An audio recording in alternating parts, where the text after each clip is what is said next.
दोस्तों, तो जैसा कि आपको पता है कि एनटीपीसी का जो बैच है वो हमारा शुरू हो चुका है और हम लोग मैथ्स के जितने भी पीआईक्यू हैं वो हम लोग सॉल्व कर रहे हैं वन बाय वन।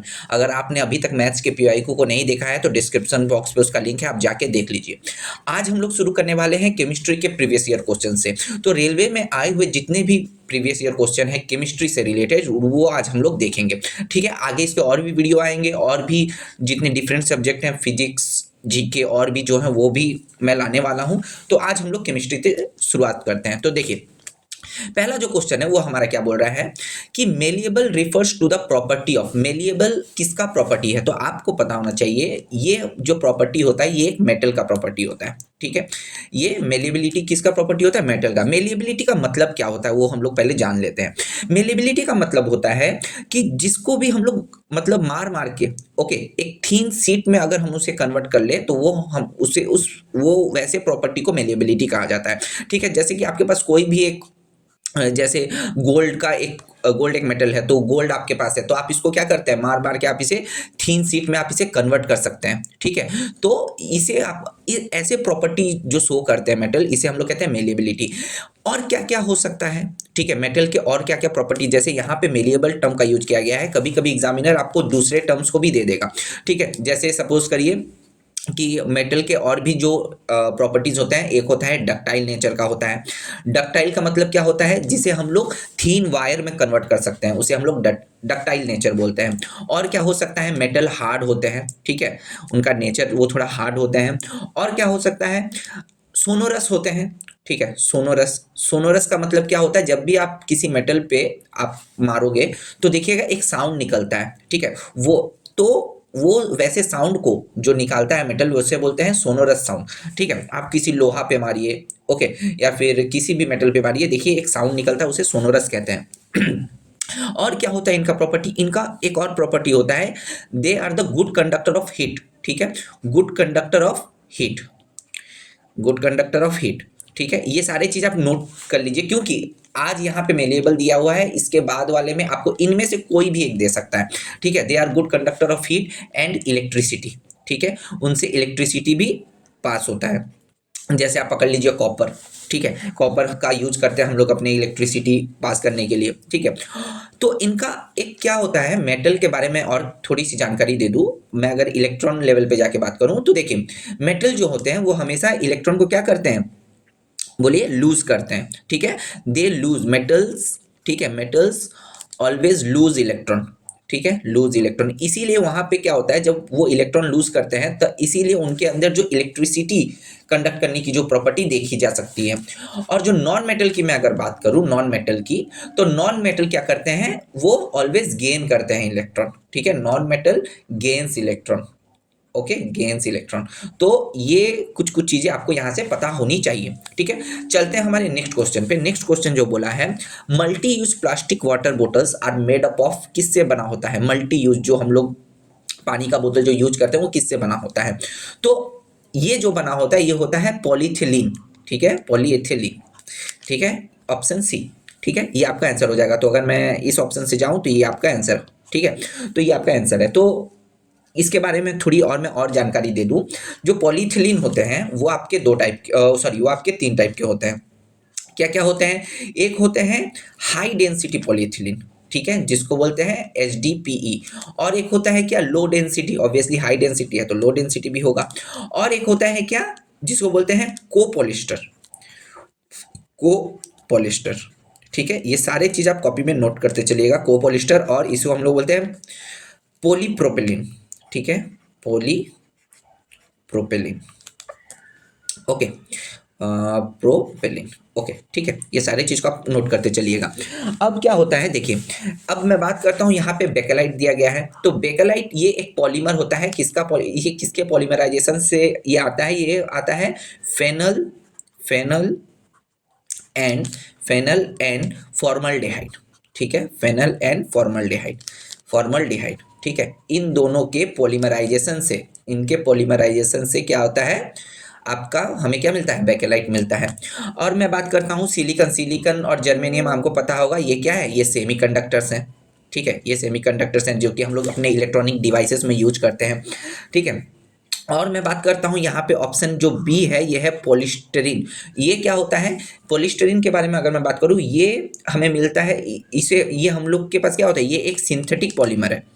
ठीक है, ये क्या है? सिंथेटिक पॉलीमर है। तो ये सारी चीज़ें आप नोट करते चलिएगा, क्योंकि आपको कहीं से भी क्वेश्चन दिया जा सकता है। ठीक है, इनमें से कहीं से भी क्वेश्चन दिया जा सकता है। तो ये सारे तो प्रीवियस ईयर के हैं, इनको घुमा घुमा के ही रेलवे क्वेश्चन देता रहता है।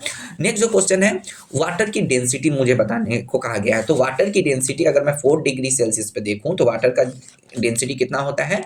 1000 किलोमीटर, सॉरी 1000 किलोग्राम पर मीटर क्यूब। ठीक है, 1000 किलोग्राम पर मीटर क्यूब, ये हो गया हमारा at 4 degree centigrade. Okay, next जो क्वेश्चन है वो क्या बोल रहा है, इनमें से कौन सा are also known as electronegative elements. ठीक है, इलेक्ट्रोनेगेटिव एलिमेंट्स ऑन है and they from negatively charge ions by gaining of electron. अब देखिए, मैंने आपको क्या कहा था, ये क्वेश्चन को हमेशा घुमा घुमा के देते हैं। देखिए, पहले वाले क्वेश्चन में मैंने आपको क्या बताया था, पहले वाले क्वेश्चन में मैंने आपको बता दिया था कि नॉन मेटल्स जो होते हैं वो क्या करते हैं, इलेक्ट्रॉन को गेन करते हैं। ओके, तो नॉन मेटल इलेक्ट्रॉन को गेन करते हैं। तो आई होप आप इसका आंसर दे पा रहे होंगे। ठीक है, इसका जो आंसर होगा आप खुद एक बार टिक करिए, आप कमेंट बताइए इसका आंसर क्या हो सकता है। तो इसका जो, अगर ये इलेक्ट्रॉन गेन कर रहा है तो ऑब्वियसली इसका जो आंसर होगा वो क्या होगा, नॉन मेटल। ठीक है, क्योंकि जो मेटल्स होते हैं वो क्या करते हैं, इलेक्ट्रॉन्स को लूज करते हैं, और नॉन मेटल्स इलेक्ट्रॉन को गेन करते हैं। ठीक है, अगर मैं बात करता हूँ मिक्सचर्स की, मिक्सचर क्या होते हैं भाई? मिक्सचर होते हैं जब हम लोग, ठीक है, दो दो अलग अलग टू, ठीक है, टू डिफरेंट सब्सटेंस को क्या करते हैं, जब ये करते हैं, कंबाइन करते हैं। टू डिफरेंट सब्सटेंस को जब कंबाइन करते हैं, ठीक है, उसे हम मिक्सचर्स कहते हैं। अब यहाँ पे अगर मैं एग्जांपल की बात करूँ तो सॉल्ट एंड वाटर। ठीक है, सॉल्ट एंड वाटर, ये क्या हो गया, इसका जब हम घोल बनाते हैं तो यही एक मिक्सचर हो गया। धातु, एलॉय, ठीक है, ये क्या होता है, अगर मैं इसकी बात करता हूँ तो जब हम लोग दो अलग अलग मेटल्स को मिलाते हैं, टू डिफरेंट मेटल्स को मिलाते हैं जब, ठीक है, टू डिफरेंट मेटल्स को जब मिलाते हैं, जैसे मैं बोल दूँ अगर कॉपर कॉपर और प्लस गोल्ड को मैंने मिला दिया। ठीक है, कॉपर और गोल्ड को मिला दिया तो ये मुझे क्या देता है, ये रेड गोल्ड, इसका जो नाम मिलके होता है ये रेड गोल्ड है। ठीक है, तो ये सारी चीजें आपको थोड़ी थोड़ी पता रहनी चाहिए, जो कि आपको एग्जाम में हेल्प करेंगी। ठीक है, कभी एग्जाम्पल देख के भी आपको पूछ सकता है ये क्या है, एलॉय है या फिर क्या है। ओके, नेक्स्ट जो क्वेश्चन है बोला है, in ammonia nitrogen and hydrogen are present in the ratio by mass. ठीक है, बाय मास ये कितने रेशियो में प्रेजेंट होते हैं? तो देखिए, यहाँ पे कुछ मिस्टेक करते हैं बहुत लोग। क्या मिस्टेक करते हैं, जैसा कि हमको पता है अमोनिया का जो मेरे पास केमिकल फॉर्मूला है वो है NH3।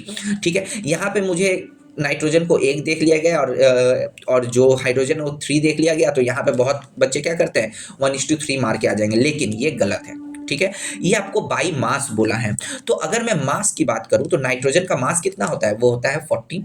ठीक है, और अगर मैं हाइड्रोजन की बात करूं तो ये हाइड्रोजन का 1 ही होता है, और यहाँ पे 3 हाइड्रोजन है, मतलब 1:3, ये इसका मतलब ये हो जाएगा 14:3। तो 14:3 इसका क्या हो जाएगा, करेक्ट आंसर।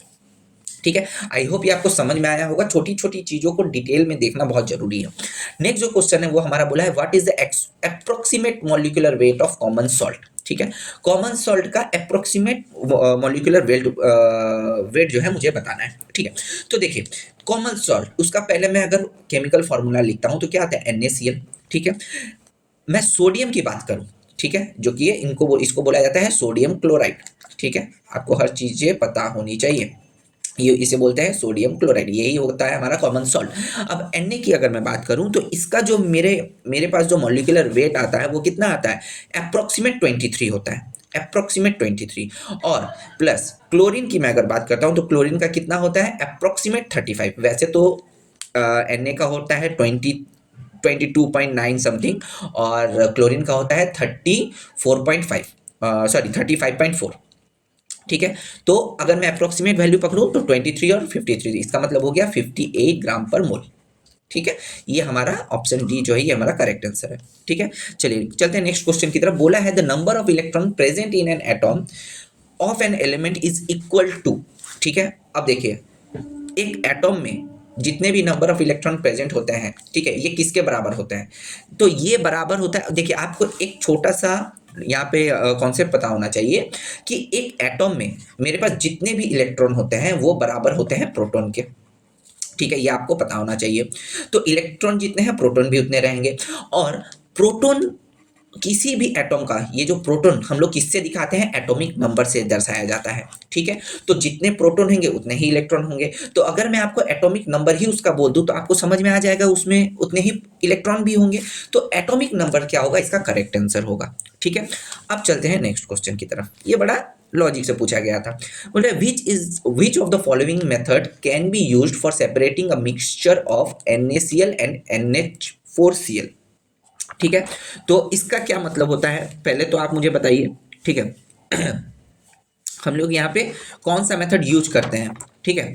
तो चलिए NH4Cl का, अच्छा मुझे बताइए केमिकल नेम क्या होता है, ठीक है। इसका NH4Cl का, आपको NaCl का तो पता होगा, सोडियम क्लोराइड। NH4Cl क्या होता है, ये होता है अमोनियम क्लोराइड, ठीक है। ये इसे हम लोग कहते हैं अमोनियम क्लोराइड, ठीक है। ये सारी चीजें भी आपको पता होनी चाहिए। चीजें छोटी छोटी है मगर कभी कभी एग्जाम में पूछ लेता है तो बच्चे भूल जाते हैं, ठीक है। और NaCl का पता होगा सोडियम क्लोराइड, ठीक है। तो मुझे पूछा गया है इन दोनों को हम लोग किस मेथड से हम लोग क्या करते हैं, सेपरेट करते हैं। अगर मैं इन दोनों का मिक्सचर बना दूं, अब मुझे कहा गया कि इनको सेपरेट करो, तो किस मेथड से करेंगे। तो देखिए इसे हम लोग करते हैं सब्लिमेशन मेथड से, ठीक है। सब्लिमेशन होता क्या है, सब्लिमेशन का मतलब होता है अगर मेरे पास कोई भी सॉलिड चीज है, ठीक है, ठोस में है, कोई भी चीज सॉलिड में है, तो जब कोई भी वस्तु अगर सॉलिड से डायरेक्ट वो किस में कन्वर्ट होता है, गैस में, ठीक है। वैसे तो हम अगर आइस की बात करें, अगर कभी कभी आइस की बात करें तो आइस पहले क्या होता है, लिक्विड में कन्वर्ट होता है, फिर वो क्या होता है, गैस में कन्वर्ट होता है, राइट। ऐसा ही हम लोग देखते हैं, जब इसको आइस को हम लोग गर्म करते हैं, जब इसका हम लोग टेम्परेचर बनाते हैं तो पहले लिक्विड में कन्वर्ट होगा फिर गैस में, ये प्रोसेस है। लेकिन सब्लिमेशन में क्या होता है, वो डायरेक्ट सॉलिड से क्या हो जाता है, गैस में कन्वर्ट होता है विदाउट चेंजिंग इनटू लिक्विड, ठीक है। तो इसे हम लोग सब्लिमेशन कहते हैं। तो इसको अगर अलग करने के लिए मुझे सब्लिमेशन का यूज करना होता है। अब मैं बात करता हूँ सेंट्रीफ्यूगेशन की, ठीक है। सेंट्रीफ्यूगेशन क्या होता है भाई, देखिए जब भी हम लोग सेंट्रीफ्यूगेशन हम लोग यूज करते हैं, जब भी हमको क्रीम और मिल्क को अलग करना होता है, मतलब मिल्क से अगर क्रीम को मुझे अलग करना हुआ तब हम लोग सेंट्रीफ्यूगेशन का इस्तेमाल करते हैं। उसमें जोर से घुमाया जाता है, ठीक है, एक मशीन में, तब ये मिल्क और क्रीम क्या होता है, वो अलग हो जाता है, ठीक है। क्रोमेटोग्राफी भी एक प्रोसेस होता है दो मिक्सचर को अलग करने के लिए, ठीक है। तो ये सारी छोटी छोटी जो चीज़ें हैं, एग्जाम्पल्स हैं, ये आपको पता रहनी चाहिए। कभी आपको बोल दिया कि मिल्क और क्रीम का क्या होगा तो आप आसानी से बता सकते हो कि सेंट्रीफ्यूगेशन से होता है, ठीक है। चलिए नेक्स्ट जो क्वेश्चन है हमारा, बोला है कि dash is added to hydrocarbon in more rapid reaction in the presence of sunlight, ठीक है। अब प्रेजेंस ऑफ सनलाइट में सबसे मोर आपका क्या करता है, रैपिड रिएक्शन कौन सा इसमें से ये करता है, बताइए एलिमेंट करता है, ये होता है मेरा क्लोरीन, ठीक है, जिसे हम लोग Cl2 बोलते हैं। ये क्या करता है, इसका एक प्रॉपर्टी जान लीजिए, ये सनलाइट के प्रेजेंस में, ठीक है, ये सनलाइट के प्रेजेंस में सैचुरेटेड हाइड्रोकार्बन्स के साथ क्या करता है, रिएक्ट करता है। कार्बन के साथ ये क्या करता है, रिएक्ट करता है इन प्रेजेंस ऑफ सनलाइट, ठीक है। और मुझे क्या देता है, ये जो प्रोसेस है, इस प्रोसेस को क्या बोलते हैं, हेलोजिनेशन।